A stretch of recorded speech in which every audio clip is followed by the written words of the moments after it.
Bus depot నుండి చందూత్ మండలంలోని మరిగడ్డ మీదుగా ఎన్గల్ బండపల్లి నుంచి మర్రిమడ్ల వరకు, అదేవిధంగా తిరుగు ప్రయాణంలో కరీంనగర్ కూడా పోవడానికి ఏర్పాటు చేసేటువంటి బస్సు సౌకర్యాన్ని ఈరోజు ఎన్గల్ గ్రామంలో ప్రయాణికులు ప్రజల సమక్షంలో అనేక మంది సర్పంచులు, గ్రామ సర్పంచ్, ఉప సర్పంచ్, వార్డు సభ్యులు, ప్రముఖులు, ఈ రెండు గ్రామాలకు సంబంధించిన సర్పంచులు ప్రజలే కాకుండా మండలంలో ఉన్నటువంటి ప్రముఖులు అందరు మహిళా తల్లుల ఆధ్వర్యంలో ఆర్టీసీకి సంబంధించినటువంటి అధికారుల సమక్షంలో మనం ఈ బస్సును ప్రారంభం చేసుకోవడం జరిగింది.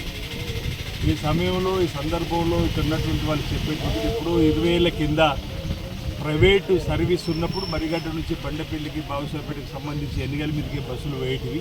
మళ్ళీ 20 ఏళ్ల తర్వాత ఈ మండల కేంద్రానికి పోవడానికి మాకు మరిగడ్డ వరకు కూడా ఈ బస్సు సౌకర్యం రావడం ఆనందదాయకమైన మాట చెప్తున్న సందర్భంలో ఆర్టీసీని బలోపేతం చేసే క్రమంలో రేవంత్ రెడ్డి గారి సర్కార్, పొన్నం ప్రభాకర్ గారి నాయకత్వం రవాణా శాఖకు సంబంధించినటువంటి ప్రధానంగా ఆడతల్లకు ఆర్టీసీ బస్సులు ఉచిత ప్రయాణం అనేటువంటి కార్యక్రమాన్ని ప్రవేశపెట్టినాక ప్రతి గ్రామం నుంచి ఆర్టీసీ బస్సు కావాలని చెప్పని కోరిన సందర్భంలో ఇప్పుడే ఆర్టీసీ సంబంధించినటువంటి అధికారులు శ్రీనివాస్ గారి మాటల్లో 20 కొత్తగా మనం అధికారులకు వచ్చిన తర్వాత రావడం జరిగిందంటే మొత్తం 60 బస్సులు ఉన్నాయి. అంతకుముందు 40 ఉన్నటువంటి సందర్భం. అంటే 20గా నూతన బస్సులు తీసుకురావడం గల కారణం ఏంటంటే ఆయా ప్రాంతాల్లో సర్వీసులు కాలువలు నడిచిన రూట్లకు ఆర్టీసీ బస్సులు నడవలేని చెప్పగానే ఇక్కడ కొత్తపేటకు సంబంధించి కూడా మేము చిరకాలంగా ఎదురు చూస్తున్నామంటే కొత్తపేటకు బస్సు వేయడంతో పాటు ఇక్కడైతే ఈ 2 లక్షలు వేల రాజన్న ఆలయానికి మంజూరైంది. గతంలో 50 కోట్లు 2023-24 సంవత్సరంలో 50 కోట్లు.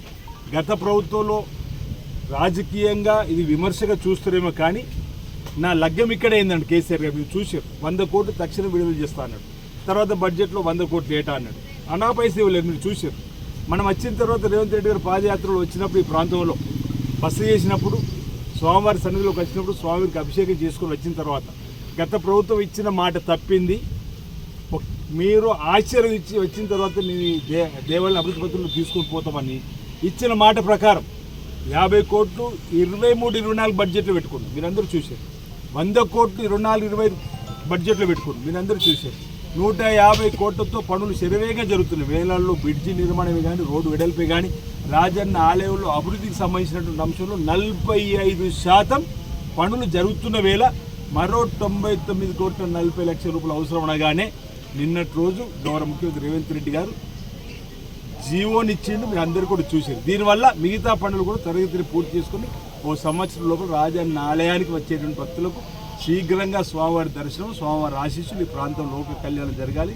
సకాలంలో చక్కటి వర్షాలు బ్రహ్మాండంగా పడి, పాడి పంటలు బ్రహ్మాండంగా పండి ప్రతి ఒక్క కుటుంబం కూడా సుఖమయ జీవితంతో, ఆనందమయ జీవితం, అశ్రద్ధతో ముందుకు వెళ్ళే విధంగా వారి ఆశ ఉండాలని చెప్పని ఆ దక్షిణ కాశీగా పేరుగాంచి రాజన్న ఆలయాన్ని కూడా అభివృద్ధి పరంగా తీసుకుపోయే అవకాశం ఇది ఒక పూర్వజన సుకృతంగా భావిస్తున్నాను నేనైతే.